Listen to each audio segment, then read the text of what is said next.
Shalom Aleichem à toutes et à tous dans cette paracha de Pinchas qui avait tout réalisé uniquement pour Akadosh Baruch Hu, pour Dieu. Il a agi dans un esprit de sacrifice pour Dieu et pour préserver la sainteté du peuple juif. Pourtant, la question que je me pose, avec laquelle je partage avec vous cette réflexion, c'est lors de cet événement, Moshe ainsi que Aaron et 70 anciens qui étaient présents aussi, comment Pinchas a-t-il pu se permettre de tuer un prince du peuple juif, sa propre initiative, alors que on nous enseigne que on n'a pas le droit de transmettre une halakha, une loi juive devant son rav, devant son maître. Nos sages dans Talmud, dans la Sanhedrin, page 82, nous rapportent que Pinchas a vu cet acte et s'est souvenu de la loi. Dans ce cas, pourquoi n'a-t-il pas évoqué cette loi devant Moshe, duquel il aurait pu recevoir la permission officielle de tuer le fauteur, ce qui lui aurait évité de prendre le risque d'enseigner une loi devant son rave, péché généralement puni pour la peine de mort, comme les 2 des 4 enfants de Aaron.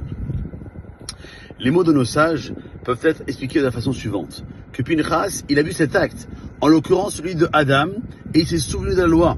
Autrement dit, il s'est rappelé que Dieu avait interdit au premier homme de consommer du fruit de la connaissance.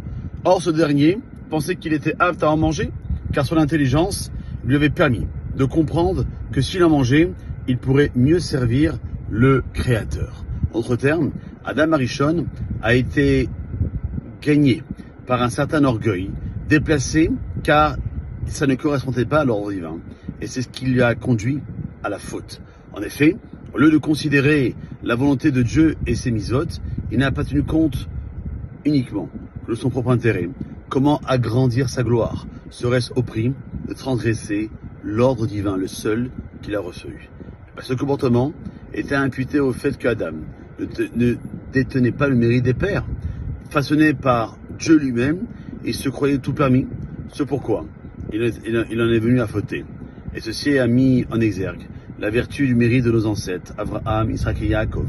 Le premier homme ne pouvait pas jouir de cette protection, contrairement à Pinchas. Ce qui souligne le verset d'emblée dans la paracha. Pinchas, c'est le petit-fils de Aaron à Cohen. C'est justement ce mérite qui lui a permis de faire face à l'épreuve.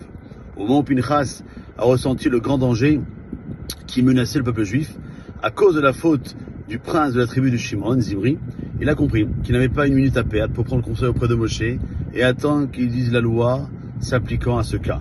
Car s'il s'était d'abord adressé à Moshe pour éclaircir cela, entre-temps les enfants d'Israël seraient tombés morts par milliers. C'est pourquoi il a pris l'initiative de faire cet acte de vengeance pour le nom de Dieu qui avait été profané, quitte à mettre sa vie en danger, voire même à la perdre. Aussi, il s'est levé au milieu de l'assemblée, avec une lance à la main. Il a décidé de tuer les fauteurs afin de mettre fin au fléau qui avait abattu 24 000 personnes. Et pour cet acte zélé, il a été grandement récompensé.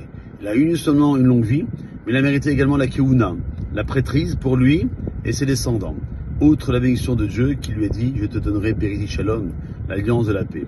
Une récompense phénoménale car il a agi de manière totalement désintéressée. Passez une bonne journée.